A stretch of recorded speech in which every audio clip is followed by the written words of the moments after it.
Bismillahirrahmanirrahim. Alhamdulillahirabbil alamin wassalatu wassalamu ala asyrafil anbiya'i wal mursalin wa ala alihi wa sahbihi ajma'in. Allahumma iftah alaina hikmataka wa anshur alaina min khazaini rahmatika ya arhamar rahimin. Rabbi shrah lana sudurana wa yassir lana umurana wahlul 'uqdatan min alsinatina yafqahu aqwalana.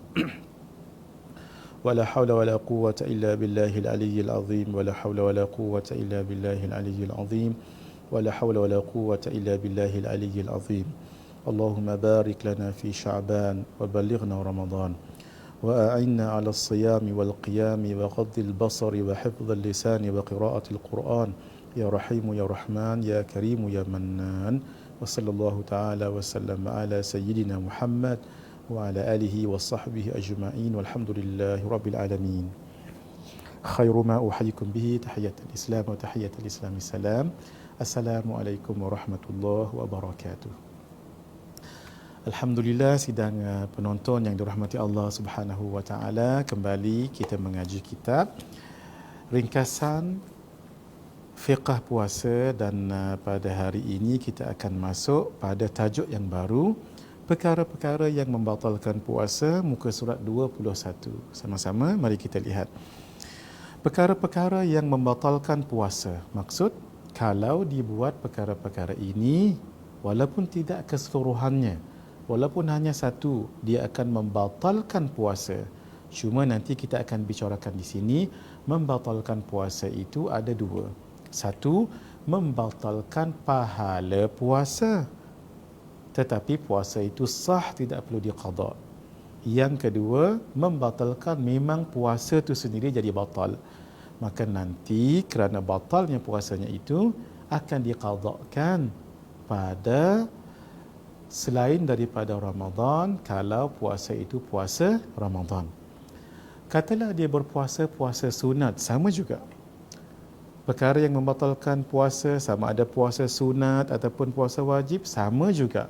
Cuma bezanya, kalau seseorang itu puasa sunat, umpamanya puasa pada hari Ithnain, puasa sunat pada hari Ithnain, lalu dia melakukan perkara-perkara yang membatalkan puasa, memang batal betul puasanya itu, apakah perlu diqada? Itu tidak perlu diqada. Itulah bezanya. Kalau kita puasa wajib dengan puasa sunat, yang kita nak fokuskan ini tentulah puasa Ramadan, tetapi perbahasan kita ini umum, iaitu termasuklah puasa wajib dan puasa yang sunat. Baik. Yang nombor satu tu dipanggil dengan al-muhbitat. Al-muhbitat, iaitu sesuatu yang membatalkan pahala puasa. Al-muhbitat berasal dari perkataan habata. Habata, iaitu jatuh ataupun terjatuh. Itu maksudnya habata. Jadi muhbitat yang membatalkan pahala puasa. Tolong diingat ni, pahala puasa. Puasa sah, tidak perlu qada, tetapi berdosa orang yang melakukan perkara-perkara ini. Apa dia contoh dia? Ghibah, mengumpat.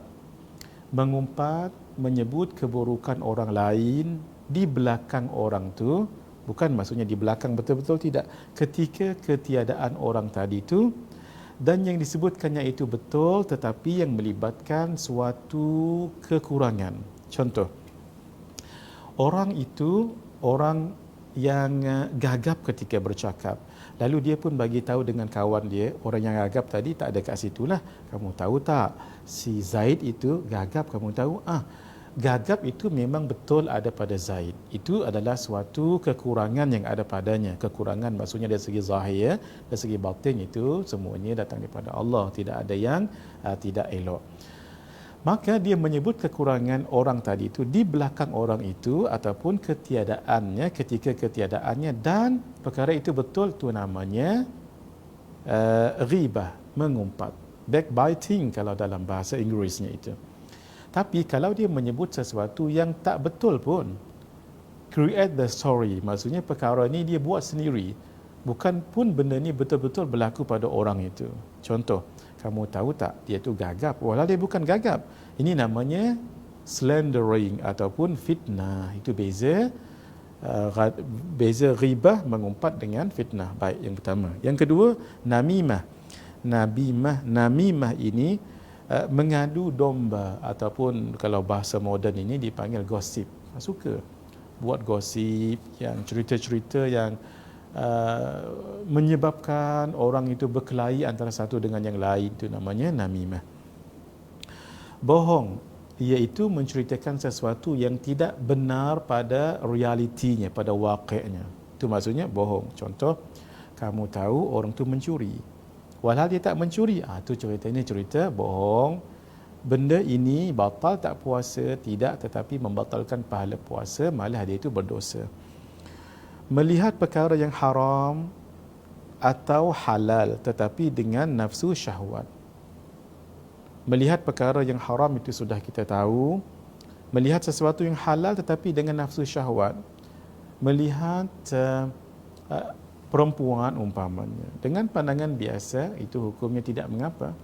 Tetapi elok tidak dilihat, takut dia membuka fitnah, satu. Tapi melihat lelaki dengan pandangan syahwat juga boleh menyebabkan berdosa. Nah, itu boleh menyebabkan pahala puasanya jadi hilang dan malah berdosa pula. Itu yang dipanggil melihat dengan sesuatu yang halal tetapi dengan syahwat. Sumpah palsu, dia bersumpah, yakni qauluz zur, dia bersumpah tetapi sumpahnya itu tidak benar. Contohnya dia mengatakan, wallahi saya tengok perkara itu, sebenarnya dia tak tengok. Perkataan dan perbuatan yang keji, perkataan yang tidak elok, mengatur orang, perbuatan yang keji, contoh mencederakan orang, ataupun berpakaian dengan pakaian yang tidak elok. Ini termasuk perkataan dan perbuatan yang keji, na'udzubillahi min dzalik. Baik. Itu dibincangkan dari segi batinnya itu. Yang lebih kita fokuskan sekarang adalah yang kedua tadi. Yang kedua ini namanya mufattirat. Mufattirat, iaitu yang membatalkan puasa dari segi zahir. Puasanya tidak sah, malah wajib dia qada. Kalau tadi itu contoh dia mengumpat orang, sah tak puasanya? Sah, tapi dia berdosa. Wajib tak qada? Tak perlu qada sebab puasanya bukanlah batal. Begitu, tapi dia berdosa. Na'udzubillahi min dzalik. Di dalam kitab Ihya Ulumuddin, Al-Imam Al-Ghazali rahimahullah menyebutkan dalam bab berpuasa satu hadis. Juga kitab-kitab yang lain menyebutkan ada dua orang perempuan sedang berpuasa tapi tak tahan, lalu minta izin kepada Nabi untuk buka puasa. Lalu Nabi izinkan, tetapi Nabi hantar ada dua bekas kepada wakil yang Nabi hantarkan kepada kedua orang perempuan ini tadi. Ada dua bekas. Maka Nabi minta melalui orang ini tadi, wakil ini tadi, supaya perempuan pertama tataqayya'a, supaya muntah di dalam bekas ini tadi. Fataqayya'at, lalu dia pun muntah. Subhanallah. Separuh bekas itu dipenuhi daging-daging yang masih segar, masih basah, berdarah-darah. Riuh orang. Apa yang terjadi? Walhal berpuasa. Kenapa ni? Datang macam mana? Perempuan yang kedua pun begitu juga, sehingga penuh bekas ini tadi. Lalu ditanya kepada Nabi SAW. Nabi menjawab dan baginda bersabda SAW, hatani samata amma ahallallahu lahuma. Kedua orang ini berpuasa, maksudnya tak makan tak minum daripada sesuatu yang dihalalkan kepada keduanya. Makan minum tu kan halal, tapi tak berpuasa, tak diambil, tak dimakan minum, ia memang kerana berpuasa. Tapi kata Nabi, waftarata amma harramallahu alaihima. Tapi kedua-duanya ini telah pun buka puasa. Dalam arti kata muhbitat tadi, telah membatalkan pahala puasa keduanya dengan sesuatu yang diharamkan ke atas keduanya. Rupa-rupanya hadis ini menyebut kedua-dua ini mengumpat orang lain. Itulah hadirin, jangan mengumpat orang lain. dia walaupun tidak membatalkan puasa itu, tetapi dia sebagai termasuk tergolong dalam muhbitat, puasanya sah, dia berdosa dan pahalanya itu tidak ada kerana dia mengumpat orang lain, malah dosanya itu yang dia akan dapat. Walaupun nak qada, tidak perlu qada sebab tidak batal puasanya dari segi zahir. Baik. Mari kita lihat pada muka surat yang ke-22. Ini panjang sikit untuk kita bicarakannya. Iaitu 9 perkara yang membatalkan puasa. Yang ini saya dapat istifadah daripada Al-Fadhil Al-Alim Buya Yahya, seorang ulama muda daripada Cirebon, dalam kajian fiqh praktis beliau membahaskan ini dan saya tertarik kerana sangat mudah untuk dihafaz, malah untuk orang awam kalau melihat ini sangat mudah untuk dihadam dan difahami.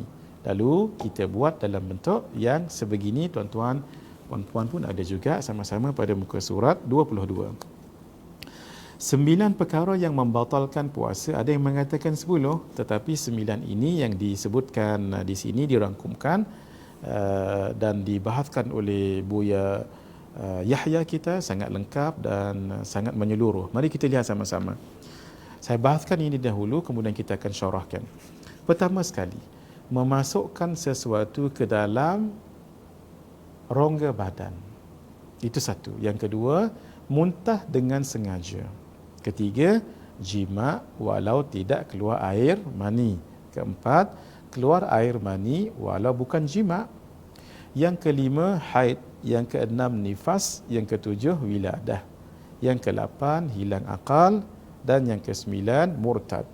Nah, saya ambil cara penerangan Buya Yahya kita. Kenapa digembarkan memasukkan sesuatu ke dalam rongga badan dengan muntah dengan sengaja? Kenapa digembarkan ini? Kenapa tidak yang lain? Kerana bila kita ceritakan tentang rongga, maka muntah tu pun datang daripada sesuatu yang berongga. Apa dia? Mulut. Maka senang kita nak ingat bila kita sebut memasukkan sesuatu ke dalam rongga, kita akan bicarakan satu-satu nanti, rongga badan.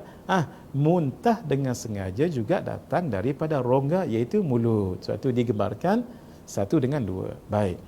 Kemudian jima walau tidak keluar air mani, dan air mani walaupun tidak jima. Jadi senang kita nak hafal, kita nak mengingat. Jima walau tidak keluar air mani. Yang keempat, keluar air mani walaupun tidak dengan jima. Kan senang? Baik. Terus 5, 6, 7 kan 3 serangkai selalu terjadikan pada perempuan.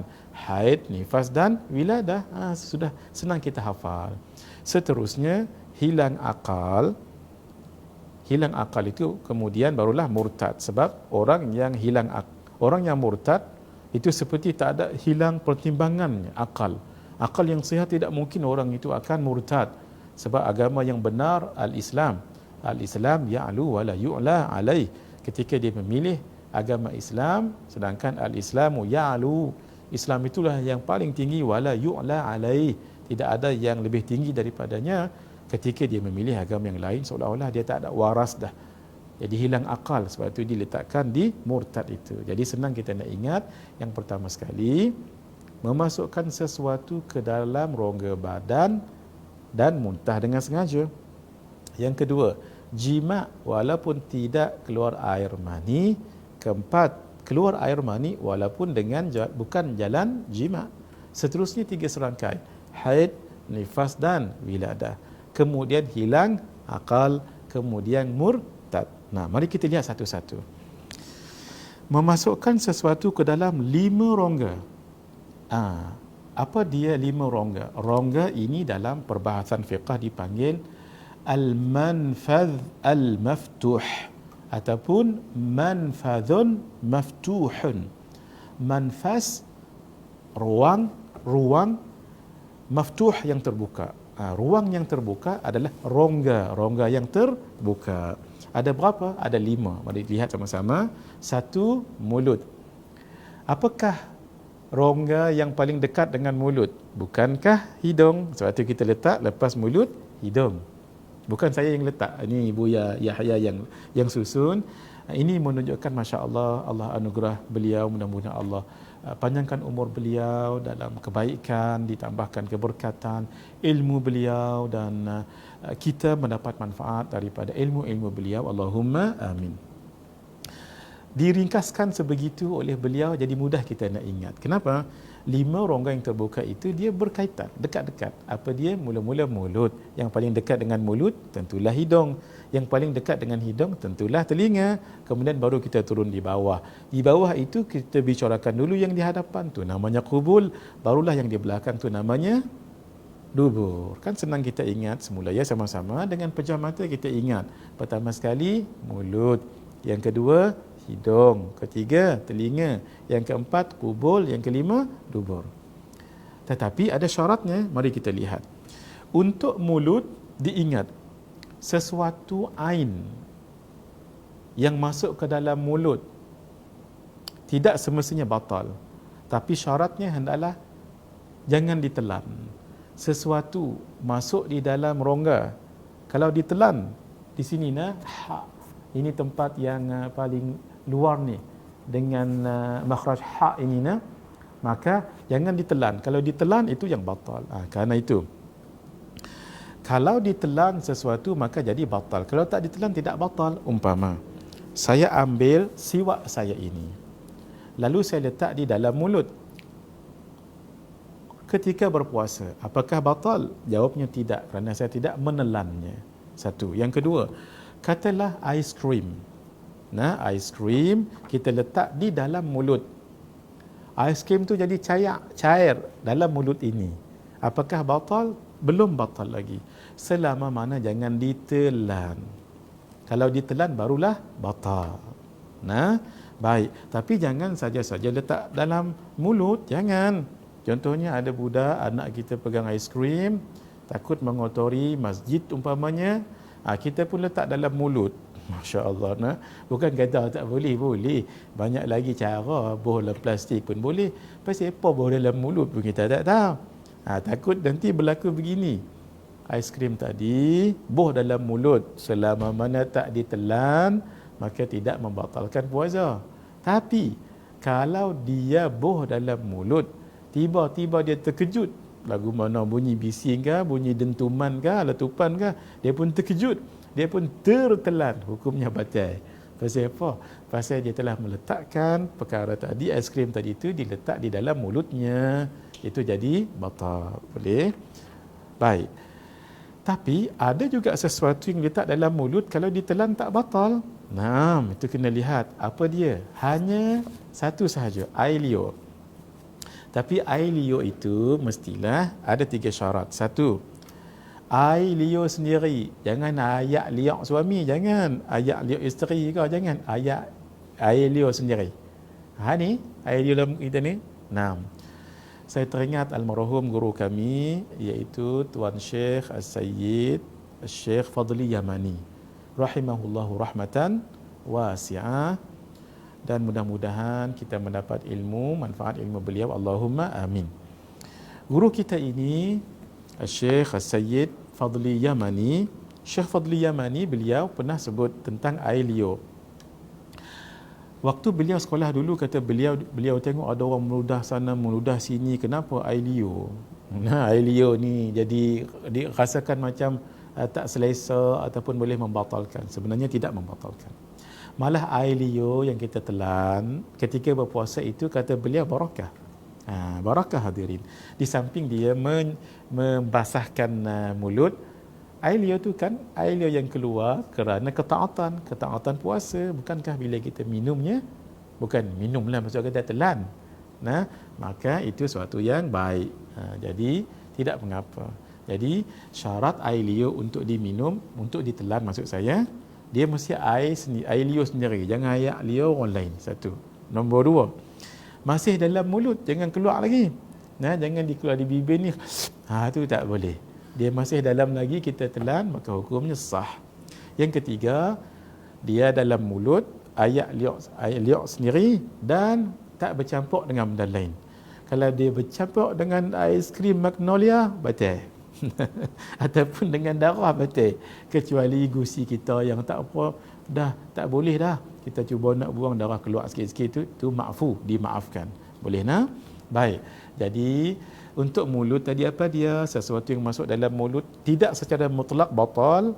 Dia kalau ditelan baru batal. Satu. Yang kedua, untuk ayak liak dia khusus 3. Satu, air liur sendiri. Yang kedua, masih dalam mulut. Yang ketiga, masih murni, tidak bercampur dengan makanan ataupun perasa lain dan sebagainya. Jaga-jaga siapa yang bergosok gigi tu, jaga-jaga. Gosok gigi itu pakai Colgate tu kan, pakai ubat gigi tu kan ada perasa tu, itu jaga-jaga tu. Jadi kerana itu sebaiknya nak gosok gigi tu biarlah waktu sahur itu sebaik-baiknya ya. Tapi kalau basuh mulut, gosok gigi dengan ubat gigi waktu pagi-pagi kan bangun tidur dan sebagainya lepas sahur tu, atau jaga-jaga tu hadirin. Sebab tu kan ada perisa tu. Kalau ada perisa tu masuk sahaja nanti ketika berkumur-kumur yang tak bersih, ada lagi kesan-kesannya sedikit, itu membatalkan puasa. Sebab air liur kita dah bercampur dengan benda asing. Benda asing itu adalah ubat gigi, Colgate dan sebagainya. Tempat kami panggil Colgate, tempat tuan-tuan tak tahu. Pasal Colgate ni dia jenama mula-mula dulu, you know. Jadi apa pun ubat gigi semua panggil Colgate. Nah, mari kita lihat hidung pula. Hidung dipanggil manfadh maftuh, rongga yang terbuka. Nah, dan dia boleh nanti sampai ke dalam, masuk ke dalam jauf, ke dalam perut, ataupun tempat yang boleh proses makanan ataupun obat. Hidung ini yang kata batal kalau dia sampai kat khaithum kat sini, namanya khaithum kat sini. Macam mana kita nak tahu? Kalau kata kita istinsyaq, masuk ayak dalam hidung, kalau kita kuat sangat tarik ke atas, dia sampai kat sini tu dia jadi macam berangat, dia jadi panas. Itu dah namanya khaithum kawasan ni. Selagi kita masuk sesuatu dalam hidung ni, tak sampai ke atas ni, itu sah hukumnya, boleh. Baik, mohon maaf saya nak cerita benda ni, kena cerita jugalah bab hukum ni nak buat macam mana kan. Orang yang korek, maaf, tai hidung tu maafkan saya. Dia pun masukkan tangan dia ni, jangan tangan orang, tangan kita. Dan dia korek tai hidung dalam tu, hukumnya sah, tidak batal. Kenapa? Kerana dia tak sampai ke had tang ni haithum. Kalau sampai ke haithum ini, maka tenggelam anak jari tu dia sampai ke dalam, batal. Kalau setakat depan ni, had keras tang ni, itu tak mengapa. Baik. Terus mari kita lihat telinga. Telinga pun sama juga hadirin, hendaklah had itu dengan macam mana. Kalau setakat korek tengah-tengah ni, depan ni sikit permulaan dia tak apa. Tapi jangan sampai tenggelam anak jari ni, kelingking buh dalam tu tenggelam. Itu kalau pakai apa nama, cotton apa? Cotton bud. Cotton bud hukumnya batal. Sebab dia panjang daripada jari-jari ni, jari kelingking ni. Tapi ada pendapat yang mengatakan tidak batal, iaitu Al-Imam Al-Ghazali rahimahullah. Nanti kita bicarakan nanti. Mari kita lihat kubul. Kubul itu di hadapan. Memasukkan sesuatu ke situ, hukumnya batal hukumnya. Maaf ya, kalau letak sesuatu cairan ataupun apa-apa ke dalamnya, batal. Dan maaf kalau perempuan, jangan diletakkan apa-apa di kawasan itu. Lelaki dengan perempuan sekalipun kalau nak istinja di bahagian hadapan, Masya Allah, ini Allah sudah jadikan sesuatu yang sangat baik sekali. Maka cukup dengan lembut-lembut daging-daging yang ada di sini. Perut ini dipanggil perut tapak tangan ini, sudah cukup di situ. Kalaulah kita masukkan di sini, maaf bagi perempuan, satu jari ke begini, maka ia dianggap memasukkan ke dalam kawasan itu, hukumnya batal. Jaga-jaga juga ni orang yang istihadah. Orang yang istihadah boleh tak puasa? Boleh. Tapi kan darah keluar, ya betul. Tetapi kerana dia istihadah, itu dibolehkan. Hatta sembahyang pun boleh, jangan kata puasa, solat pun boleh juga. Tapi caranya ialah, maafkan saya, di kawasan itu sesudah dibersihkan, diletakkan kapas, jangan dalamnya itu, tapi di permukaannya sahaja. Allah sudah jadikan ini memang cantik dah. Seterusnya yang dubur. Dubur itu maksudnya di belakang. Pun sama juga hadirin. Ini sudah cukup sebenarnya untuk kita membuang najis di belakang itu.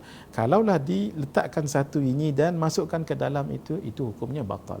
Maafkan saya ya. Di lubang dubur itu, jangan dimasukkan ke dalam tu. Di luar tu tidak mengapa, permukaannya itu. Kalau orang duduk mencangkung, kan di situ nampak macam kembang dan kawasan itu. Maaf saya bercerita benda ni, tapi kalau tak cerita bila nak faham kan? Jangan dimasukkan ke dalam. Kalau di permukaannya sahaja hukumnya sah. Itu selesai untuk 5 rongga yang terbuka, yang dipanggil sebagai al-manfadhu al-maftuhu ataupun manfadhun maftuhun, rongga-rongga yang terbuka. Nanti kita akan bicarakan bab mata. Mata ini boleh tak menitikkan ubat mata, aimo ke whatever untuk mata ini? Persoalan ini akan terjawab kalau kita faham yang ini tadi. Dalam perbahasan kita, ulama mengatakan mata bukan manfadh maftuh, bukan rongga yang terbuka. Kerana itu, kalau menitikkan air mata, menitikkan obat di mata, walaupun terasa ditekak ini, itu tidak membatalkan puasa sebab mata bukan satu rongga yang terbuka. Nanti kita akan bicarakan panjang.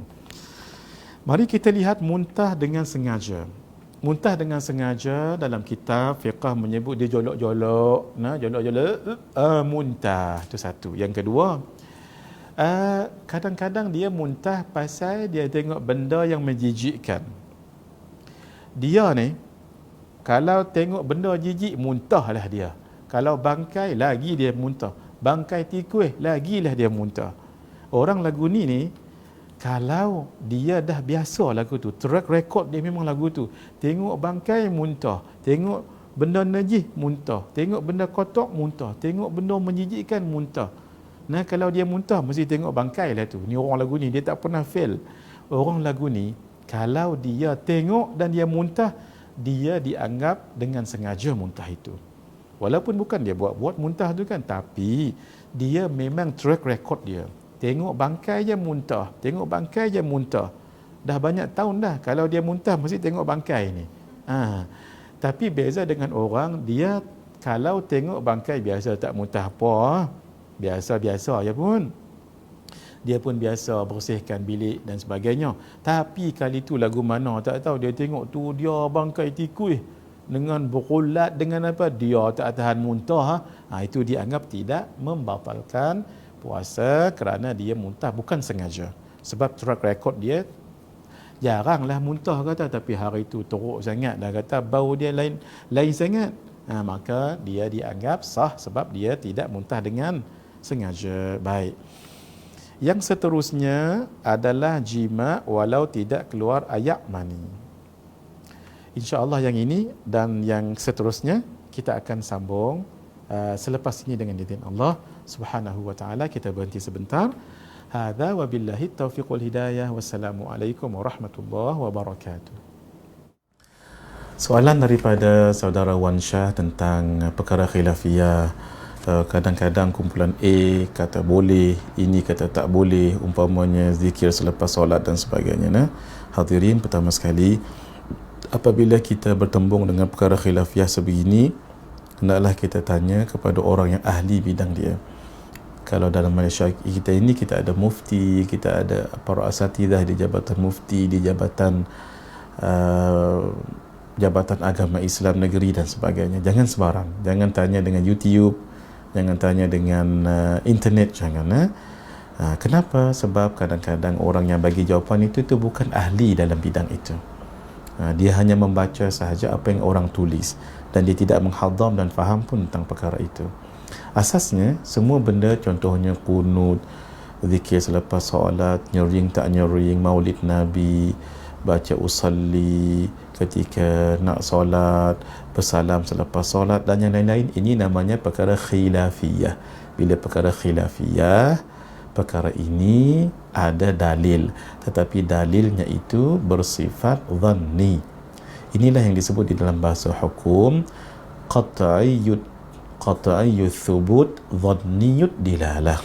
Dalilnya sabit, tetapi sumbernya sabit, sumbernya qat'i, sabit, tetapi dalilnya itu dhan, memerlukan kupasan daripada para alim ulama. Jadi ringkasnya, perkara ini perkara yang melibatkan qat'iyyut thubut, dhanniyud dilalah, maka akhirnya membawa kepada ijtihadiyah. Bila ijtihadiyah, ada orang yang akan bagi ijtihad dan ijtihad kedua-duanya betul. Kerana itu hadirin, persiapkan diri kita dengan kitab-kitab ataupun buku-buku yang boleh membantu kita menjawab persoalan itu yang telah dijawab oleh para alim ulama. Saya boleh cadangkan kitab yang disusun oleh Al-Faqir sendiri, iaitu Kekeliruan Umat. Dalam kitab ini hampir 61 permasalahan yang dijawab. Tidak perlu lagi kita bingung-bingung, sebab ini sebenarnya sudah dijawab oleh ulama-ulama seawal timbulnya mazhab Imam Hanafi dahulu umpamanya. Dalam kitab ini disebutkan tentang apa dia bid'ah. Gagal memahami makna bid'ah, itu yang kita membid'ahkan orang lain, mohon maaf, mentabadi'kan orang lain. Kemudian apa-apa yang Nabi tidak buat, apakah apa yang Nabi tak buat itu tidak boleh dibuat? Tidak begitu. Sebab at-tarku la yantaju hukman. Apa yang Nabi tidak buat itu tidak melahirkan hukum, tetapi dia ada qarinah-qarinahnya untuk kita tahu hukum itu apa. Kemudian bentuk ibadah daripada Rasulullah SAW, hadis dhaif, makna ibadah, kemudian dari segi akidah, dari segi permasalahan fiqah yang disebutkan tadi. Contoh, hukum menyentuh kulit perempuan ajnabi, melafazkan niat usalli, meletakkan tangan selepas takbiratul ihram, menggerakkan jari telunjuk ketika tasyahud itu, menyapu muka selepas salam. Tadi kan ditanya tentang zikir tadi, nyaring ataupun tidak lepas solat, ada dalam buku ni. Bersalam selepas solat, kunut, qada solat, azan 2 kali pada hari Jumaat, banyak lagi lah. Baca Yasin dalam Jumaat, nanti bolehlah saudara rujukkan dalam buku ini, miliki kitab ini. Sebab alhamdulillah kitab ini sehingga ini sudah berbelas kali cetakan, kalau tidak silap saya, kalau tidak pun yang ada pada saya ni cetakan yang ke-8, itu 2016. Saya merasakan indah 2018, barangkali cetakannya mungkin dah berbelas. Kerana apa? Kerana masyarakat inginkan pencerahan terhadap permasalahan tadi. Jangan risau lagi, persoalan ini telah pun dijawab oleh para alim ulama. Cari saja buku-buku yang baik untuk kita tahu apakah jawapan ulama terhadap perkara ini.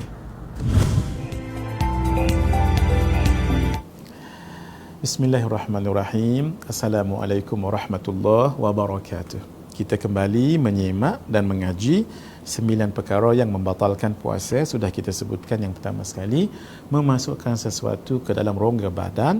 Ada 5 rongga badan, iaitu mulut, hidung, telinga, kubul, kemaluan di hadapan, dan dubur di belakang. Satu. Yang kedua, muntah dengan sengaja. Sekarang kita bicarakan yang ketiga, iaitu jima'. Jima' walaupun tidak keluar ayak mani. Apa maksud jima'? Jima' maksudnya seorang lelaki dengan perempuan yang mempunyai ikatan yang sah atas nama pernikahan. Kita panggil nikah kahwin. Lalu buat perkara hubungan badan itu. Maaf, yang dikatakan jima' ni begini.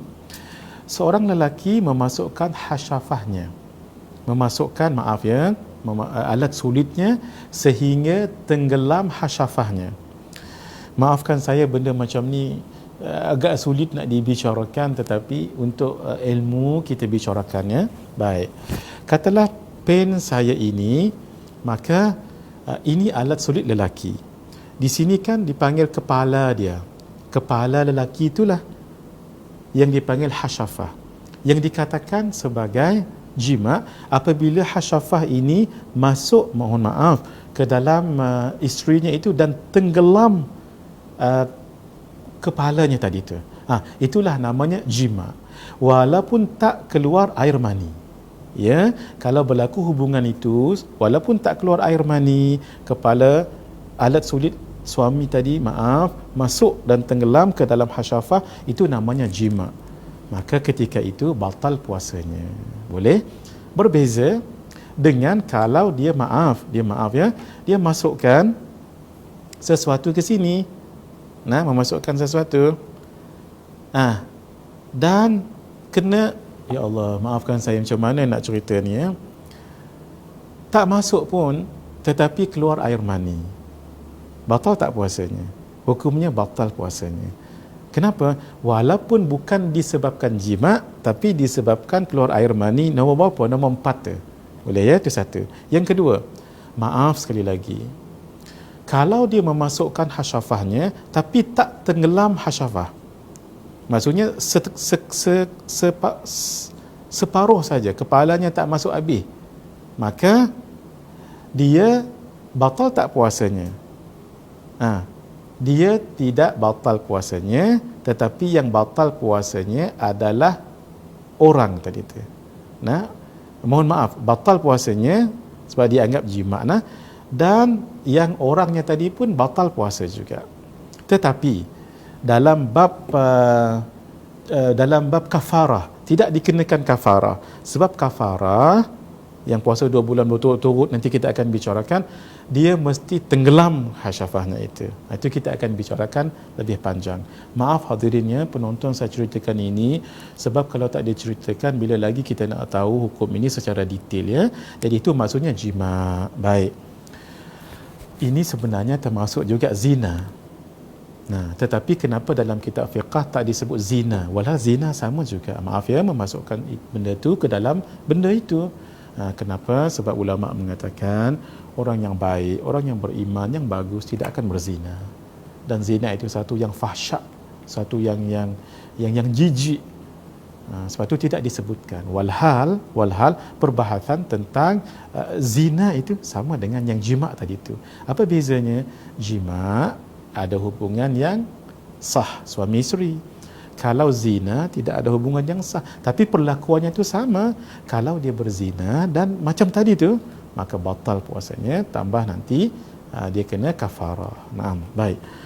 Seterusnya yang keempat, keluar air mani walaupun tidak dengan jima. Macam kita sebut tadi tu, dia keluar, dia berjima tapi tak keluar air mani, batal puasanya. Ataupun dia maafkan saya, ada satu istilah namanya istimna. Istimna ni kalau bahasa kita ni onani, batal puasanya. Sama juga sebahagian kitab menyebutkan kalau orang itu memang kuat syahwat, lalu dia membayang-bayangkan wanita ke, cerita ke, lalu keluar air mani, itu termasuk membatalkan, itu termasuk batal sebab dia keluar air mani dengan sengaja. Dia sengaja khayal sebab dia tahu kalau dia khayal mesti selalu keluar air mani, bukan air mazi ni, air mani. Apa beza air mani dengan air mazi? Air mazi kalau dia keluar tu, dia tidak tadafuk, dia tidak keluar memancut, dia keluar ketika dalam keadaan syahwat dan tidak pekat, dia cayak lagu tu saja. Beza air mani dia akan keluar sama juga ketika syahwat, dan dia keluar apa kita panggil memancut, mimma in dafiq, begitu. Dan bila keluarnya itu dia keputih-putihan, bau macam bau apa kita panggilnya, bau lain sikit lah, dan keputih-putihan dia melekit sedikit, dan bila keluar nanti rasa sedap dan badan jadi rasa lemah. Itu antara cirinya. Yang kita bicarakan ini air mani ni, bukan air madhi. Baik. Setengah ulama mengatakan kalau orang yang kuat syahwat, ketika dia melihat gambar lalu keluar air mani, itu juga membatalkan puasa sebab dianggap mengeluarkan air mani dengan sengaja, sebab dia tahu kalau dia tengok mesti keluar air mani macam yang muntah tadi tu. Sebahagian ulama mengatakan tidak. Kenapa? Sebab mengeluarkan air mani dia tidak ada kena-mengena sangat, walaupun memang asbabnya melihat, memang asbabnya khayal, tapi keluar air mani tidak membatalkan puasa bagi setengah yang lain. Mari kita lihat yang ke-5, 6, 7. Ini mudah kita ingat. Yang ke-5, haid. Semalam kan kita cerita tentang haid, ingat lagi. Haid tu macam mana nak ingatnya? Ada 5 rumus, ingat? Jangan tengok yang dalam tu. Cuba. 1, dia keluar 24 jam, tidak kurang daripada 24 jam dalam masa 15 hari. Dan 15 hari, ya, baik. 1. Yang kedua, dia keluar 15 hari dan malam, tak lebih daripada itu. Masuk yang ke-16 jadi istihadah. 3. Hendaklah di antara dua haid ini diselangi berapa belas hari bersih? 17 dah 15 hari bersih. Nah, baik, yang keempat, bukan darah nifas. Nah, yang ke berapa? 5. Paling minimum umur anak ini, anak perempuan ini umurnya berapa tahun? 9 tahun. Tapi 9 tahun apa? Masehi ke hijrah? 9 tahun hijrah ataupun qamariyah. Lulu kemai. Nah, baik, kalau ada tanda-tanda tu dia keluar haid, maka dia tak bolehlah puasa, batal puasanya. Nak buat lagu mana? Nah, kita serah pada Allah sahaja. Nah, insya-Allah hadirin, apa yang berlaku pada manusia itu yang datang daripada Allah semuanya baik-baik. Contohnya haid itu untuk membuang darah-darah yang kotor. Nah, sebahagian mengatakan lelaki kerana tidak ada darah haid, macam mana? Sebab itu sunat ihtijam ataupun hijamah, berbekam. Nah, sunat berbekam. Sebahagian mengatakan begitu. Mari kita lihat yang keenam, nifas, sudah kita bicarakan, iaitu darah yang keluar selepas beranak. Ketika beranak tu namanya wiladah, yang selepas itu tu namanya nifas. Kemudian yang ketujuh, wiladah. Baik. Yang ke-8, hilang akal. Akal dia hilang. Tapi dia ada 3 kategori. Yang pertama sekali, gila walaupun sekejap, batal puasa dia. Tengah-tengah duk sembang dengan kita ni, tak Zat, gila dia. Dia jadi batal puasa. Ni gila betul ni, bukan gila main-main, gila betul. Kena batal puasa dia walaupun Zat je dia gila. Nombor 2, pingsan sepanjang hari, batal. Lepas daripada sahur, dia pingsan lagu mana tak tahu. Sampai maghrib. Isyak baru bangkit. Saya tak pernah jumpa lagi orang lagu ni. Nah, kalau ada lagu tu batal. Maksudnya sepanjang hari tu dia tak menjalani pun hari tu dengan keadaan sedar, batal. Tapi ketika lepas sahur, nah, dia asak, kita nak maghrib, katalah mudah-mudah pukul 7.30, 7.20 dia boleh bangkit. Dia boleh sedang Ustaz. Bangkit. Hang puas buat apa ni? Kemudian pengsan balik. Sah puasa dia. Kenapa? Kerana dia pengsan bukan sepanjang hari, walaupun dia dan 5 saat dia bangkit. Hang buat apa? Kemudian pengsan balik, dianggap sah puasa dia. Nah, baik. Cerita solat tak solat tu cerita kemudian ni, kita cerita bab hukum puasa. Baik, yang ketiga, tidur. Tidur ni tak apalah, tidur sepanjang hari pun tak apa. Tapi panjanglah cerita dia, hukum makan puasa dan sebagainya kan. Tapi nak cerita dia, kalau dia tidur sepanjang hari tidak membatalkan puasa, tetapi hukumnya makruh. Boleh nak? Hilang akal, 3 tadi cara. Tiga keadaan. 1, hilang akal kerana gila. Memang betul orang gila macam tak ada akal, walaupun sad, batal. Yang kedua, dia pengsan. Pengsan ni termasuklah mabuk, termasuklah pitam. Termasuk ni. Ketika itu, kalau dia pengsan sepanjang hari di bulan Ramadan, maksudnya termasuk di luar Ramadan juga, tapi yang penting pada waktu siang tu, bukan waktu malam. Dia daripada sahur sampai buka puasa, dia pengsan ataupun pitam ataupun mabuk betul. Jangan mabuk dibuat-buat. Mabuk betul. Maka contohnya dia makan pil waktu dia sahur, kemudian dia pitam ataupun dia mabuk tu sampai kepada maghrib, hukumnya batal. Tetapi kalaulah ada waktu-waktu dia boleh sedar balik, maka tidak membatalkan puasa. Baik, yang terakhir tidur itu ringan saja ya. Tidak membatalkan puasa walaupun sepanjang hari. Yang terakhir sekali, murtad. Na'udzubillah min dzalik. Murtad itu keluar daripada Islam. Seseorang itu boleh terkeluar daripada Islam dengan 3 cara. 1, dengan i'tiqad yang salah. Yang kedua, dengan perkataan yang salah.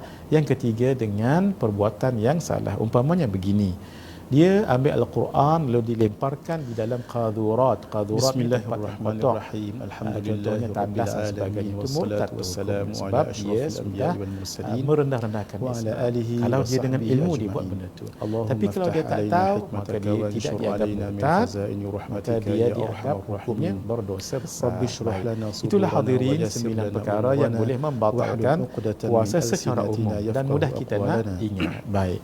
Agak-agak sebelum saya cerita tentang permasalahan detail lagi, furuk masail tentang perkara yang boleh membatalkan puasa, boleh diingat kembali sama-sama. Saya pun pejam mata ada 9 perkara yang membatalkan puasa. Pertama sekali, memasukkan sesuatu ke dalam rongga badan. Dan rongga badan itu ada berapa? Ada 5. Mai sama-sama. Mulut, hidung, telinga, kubul dan dubur. Nah, yang kedua, muntah dengan sengaja. Yang ketiga, jima walaupun tidak keluar ayak mani. Yang keempat, keluar ayak mani walaupun bukan dengan jalan jima. Nah, baik. Barulah 3 serangkai. Haid, nifas dan wiladah. Barulah hilang akal. Hilang akal itu 3 kategori. Pertama sekali, hilang betul-betul.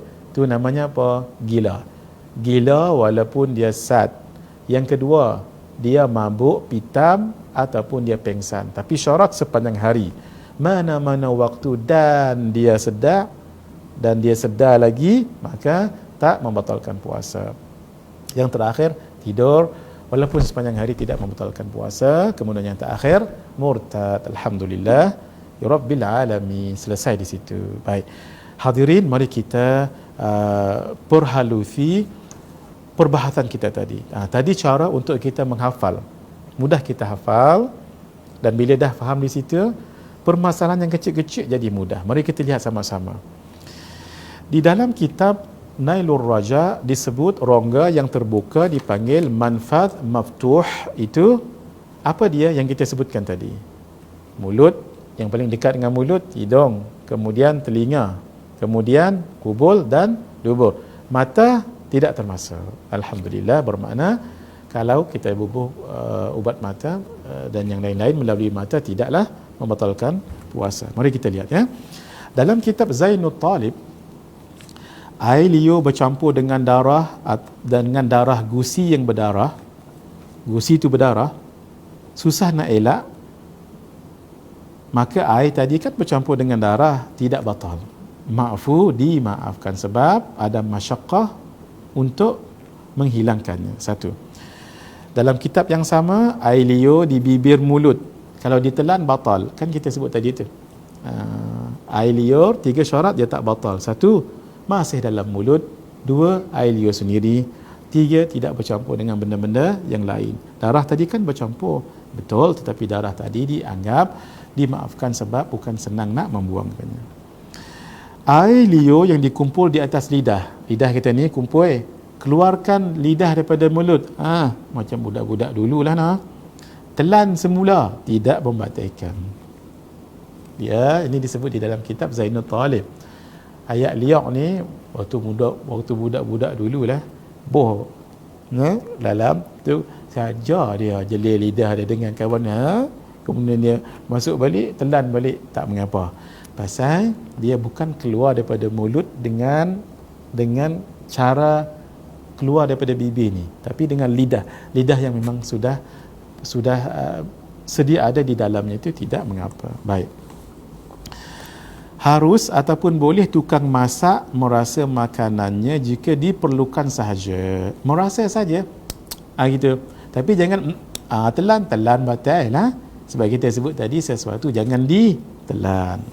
Tuan-tuan, puan-puan, kalau kita ingat 9 perkara tadi tu, mudah je. InsyaAllah, apapun persoalan, kalau kita dah hafal 9 tadi tapi kena hafal lah, mudah saja kita jawab dengan izin Allah. Baik, di dalam kitab Ad-Dalalah An-Nafi'ah disebut makan dengan sengaja walau sebesar biji lenga. Tahu lenga tu yang kecil-kecil ataupun bijan, dan dia tahu hukumnya batal. Kecuali lah dia makan lenga tu sikit, dia ingat tak batal. Orang kata makan apa? Makan lenga. Batal tak batal? Kerana dia tidak tahu hukum dia. Nah, contohnya kita dah bagi tahu kan, ada orang yang baru masuk Islam mungkin, ataupun orang yang duduk jauh daripada alim ulama, ataupun orang yang tahu hukum hakam, itu dimaafkan. Baik. Di dalam kitab yang sama, minum sengaja walau setitis air dan dia tahu hukumnya itu batalkan puasa, maka hukumnya batal. Naam, dalam kitab Zainul Talib, memasukkan benda yang bukan makanan. Dia benda bukan makanan sampai had zahir. Ha di sini makhraj ha hukumnya batal. Ditelannya tu batal. Menelan dahak dalam mulut juga hukumnya batal kan dalam mulutnya. Air liur tidak, ni dahak kan dia terasing. Dianggap terasing masuk dalam mulut, maka batal.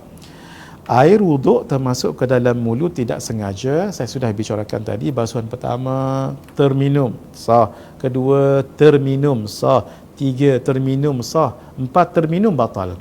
Sebab dia tak perlu sebenarnya untuk membasuh mulut pada basuhan yang keempat, tapi dibuat juga walaupun tak sengaja masuk, batal. Sebab tidak disuruh oleh agama. Air yang masuk ke dalam rongga telinga atau hidung umpamanya kerana mandi wajib seperti mandi junub. Mungkin sahaja orang malam tadi, maaf ya, janabah masuk kepada subuh, maka ketika itu dia berpuasa kan, lalu dia mandi. Termasuk air dalam rongga badannya tu. Atau mandi sunat seperti mandi Jumaat, tidak batal puasa. Sebab itu suruhan agama, tapi syarat mandinya itu mandi dalam keadaan yang biasa, jangan mandi menyelam. Kalau mandi menyelam hukumnya batal. Kalau termasuk, kalau tak termasuk hukumnya makruh. Jika mandi kerana hanya bertujuan untuk menyejukkan badan, batal puasanya. Begini ya, katalah sekarang pukul 12 tengah hari, panas kan? Sebenarnya kalau dia tak mandi pun tak apa, tapi sekadar saja-saja nak sejukkan badan, mandi dalam keadaan biasa. Tengok zoom masuk dalam ni, unintentionally, tidak sengaja, batal. Kenapa? Sebab perlu tak mandi itu sebenarnya? Tak perlu mandi. Sebab dia saja mandi. Kalau dia mandi hukumnya tak mengapa. Tapi dia disuruh agama tak kan? Ketika dia mandi tak sengaja, batal. Sama juga dengan berenang. Berenang, swimming. Kalau swimming pool berenang. Hukumnya apa? Makruh. Sebab kemungkinan air untuk masuk ke dalam rongga badannya sangat besar kat situ. Dia pun berenang juga.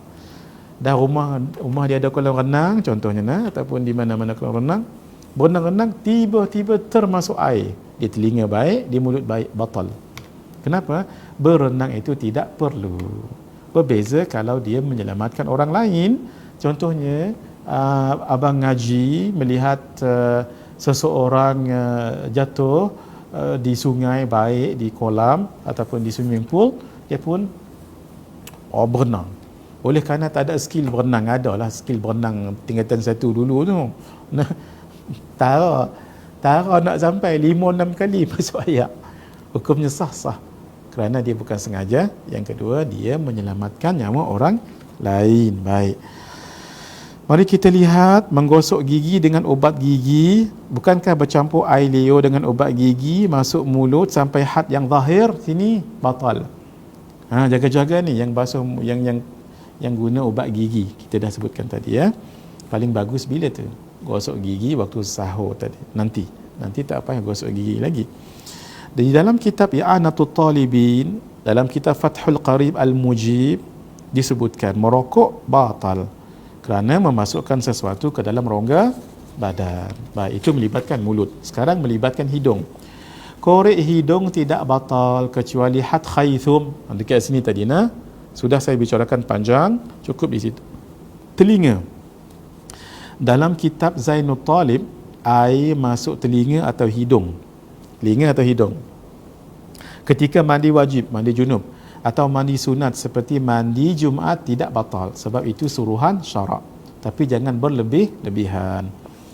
Mandi sejuk badan termasuk air, batal. Tadi kita dah sebutkan juga. Kubul, iaitu dengan jima atau zina, sudah kita bicarakan juga. Dubur, buang air besar, lalu najis tu kerah, sebahagian dia keluar, sebahagian tu ada dalam ni. Hak dalam tadi tu patah balik masuk. Maafkan saya, ni disebut dalam kitab Zainul Talib, maka batal puasa dia. Pasal apa? Pasal najis masuk ke rongga yang terbuka. Nah, wallahu alam bisawab. Lagu mana tak tahu. Tapi tu yang kata fiqah ni dia unik. Sampai benda-benda yang kita tak terfikir dia main lah. Kata kita mungkin terjadi pada orang lain. Baik. Mari kita lihat di dalam kitab At-Taqrirat As-Sadidah yang disebut yang membatalkan puasa itu wusulu ainin min manfadhin maftuhin ilal jawf. Ain benda itu masuk ke dalam jawf perut melalui rongga yang terbuka. Apa dia rongga yang terbuka? 5 tadi itu. Itu yang disebut membatalkan puasa. Tapi ain tadi itu tidak termasuk hawa, angin, udara ni. Tidak batal kerana dia termasuk udara. Yang kedua, rasa. Kita rasa masin, manih yang tadi kita sebut orang yang merasakan makanan. Kalau dia perlu merasakan makanan dalam keadaan orang yang ramai, majlis, kalau tak rasa nanti kan tak tahu masin manih, maka keadaan begitu tidak makruh. Tapi dalam keadaan biasa, kalau dia merasakannya, hukumnya makruh. Kalau tidak perlu, begitu. Baik. Itu yang disebut sebagai at-ta'am. At-ta'am bukan ta'am. Ta'amun itu makanannya ta'am. Ta'mu ataupun at-ta'mu ataupun ta'mun itu rasa. Rasa tu tidak mengapa. Ataupun bau tanpa ain, bau yang tidak ada ain. Itu dibolehkan. Rongga yang terbuka tidak termasuk rongga tetapi tak terbuka. Contoh. Ini ada rongga ni. Tapi tak terbuka. Kita panggil apa ni apa nama? Dekat kulit tu dia ada halus. Bulu roma. Rongga apa ni tadi? Ni liang roma. Liang roma. Ni liang juga ni. Tapi dia bukan terbuka. Pasal itu kalau kita bubuh minyak dia menyerap masuk ke dalam tu, tak batal. Ataupun sesuatu lotion ke whatever lah. Apa nama yang minyak panas ke apa ke, VIP ke, tak batal kerana dia menyerap masuk bukan dalam rongga yang terbuka yang dipanggil sebagai tasyarrubul masam. Baik, dalam mazhab Asy-Syafi'i setiap rongga yang terbuka batal kecuali mata. Tapi tambah satu lagi, Imam Al-Ghazali kata juga telinga. Telinga itu kalau korek taik telinga ke dengan button bat ke apa semua tidak batal, kata Imam Al-Ghazali. Pendapat beliau juga diguna pakai oleh sebahagian ulama kerana Imam Al-Ghazali juga adalah seorang faqih yang besar. Kitab beliau yang bernama Al-Wajiz itu diguna pakai oleh ulama-ulama besar, antaranya Al-Imam Ibn Hajar Al-Haytami, Al-Imam sebelum itu lagi Al-Imam Ar-Rafi'i ketika beliau mensyarahkan kitab Al-Wajiz ini dengan Fathul Aziz bisyarhi kitab Al-Wajiz Imam Al-Ghazali.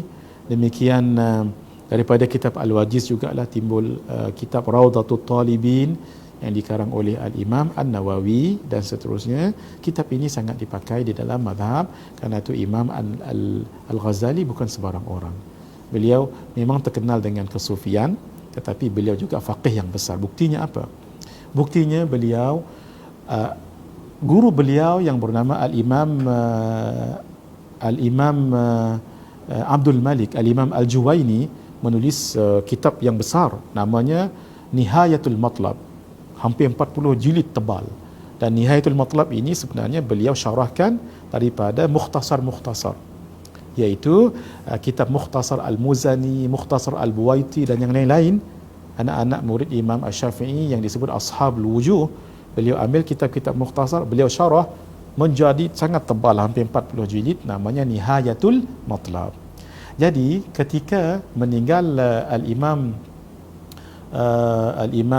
Abdul Malik Al-Imam Al-Juwaini yang dipanggil dengan Imamul Haramain, meninggal, beliau guru kepada Imam Al-Ghazali. Jadi Imam Al-Ghazali ambil kitab guru beliau yang hampir 40 jilid ini tadi, disyarah, diringkaskan menjadi apa? Menjadi hanya 8 jilid saja. Dengan nama apa? Dengan nama Al-Basit. al-basit, al-wasit. Kemudian diringkaskan lagi menjadi 6 jilid bernama al-basit. Nah, mula-mula al-basit, kemudian al-wasit.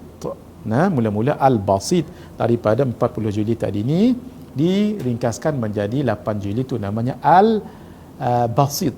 Kemudian diringkaskan jadi 6 jilid al-wasit.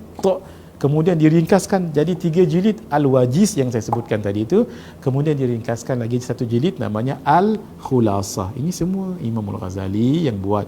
Dan kitab-kitab ini menjadi rujukan fuqaha Syafi'iyah selepas itu, bermakna qaul-qaul dan pendapat Imam Al-Ghazali itu dipakai oleh ulama mazhab. Baik. Ketika menyebut al-jawf yang disebut di dalam kitab At-Taqrirat As-Sadidah wusulu ainin min manfadhin maftuhan ila al-jawf, yang dikatakan jawf itu apa? Bahagian dalam tubuh. Nah, bahagian dalam tubuh itu ada kategorinya. Yang pertama, ma yuhilul ghidha'a wad-dawa'a kal ma'idah, iaitu jawf itu termasuklah juga perut.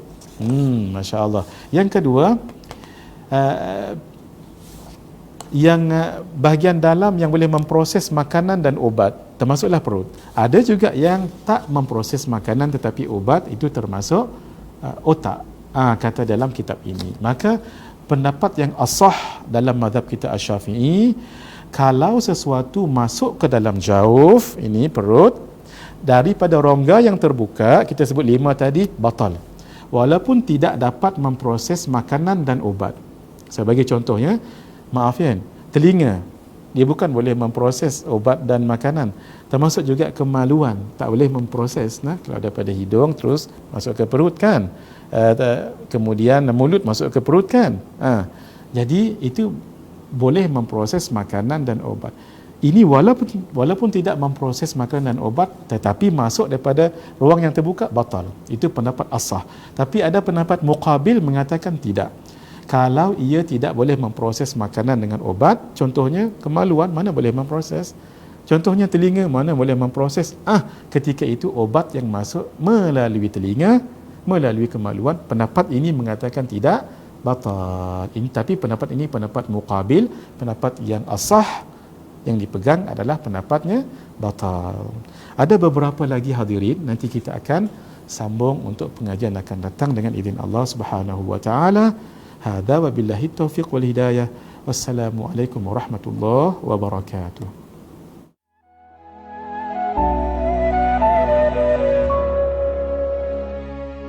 رقت عيناي شوقا ولطيبة ذرفت عشقا. Perjalanan agung junjungan Nabi besar Muhammad sallallahu alaihi wa ala alihi wasallam, maka ianya adalah kembali kepada iradah, kehendak daripada Allah Subhanahu wa taala ketika mengutuskan seorang rasul atau para rasul daripada golongan manusia kepada manusia. Karena yang menghuni bumi ini daripada kalangan manusia, maka Allah Subhanahu wa taala hantarkan seorang rasul daripada kalangan manusia. Laqad ja'akum rasulun min anfusikum, telah datang kepada kamu seorang rasul bahagian daripada diri kamu secara fisikalnya.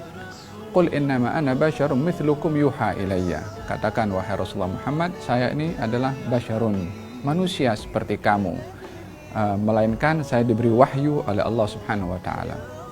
Ada perkongsian kemanusiaan antara rasul dengan umat manusia yang menjadi amanah kepada rasul dalam menyampaikan risalah tersebut.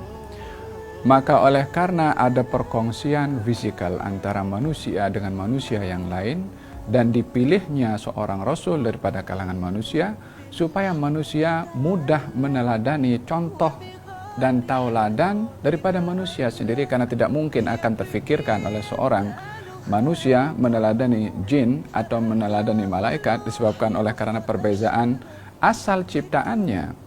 Maka oleh sebab itu kehendak Allah menghantarkan rasul daripada kalangan manusia supaya mudah diteladani dan diikuti daripada segala aspeknya oleh manusia itu sendiri. Perjalanan agung Rasulullah sallallahu alaihi wasallam keutamaannya adalah untuk menjadi tauladan kepada manusia dalam segala aspeknya. Ya Rasulullah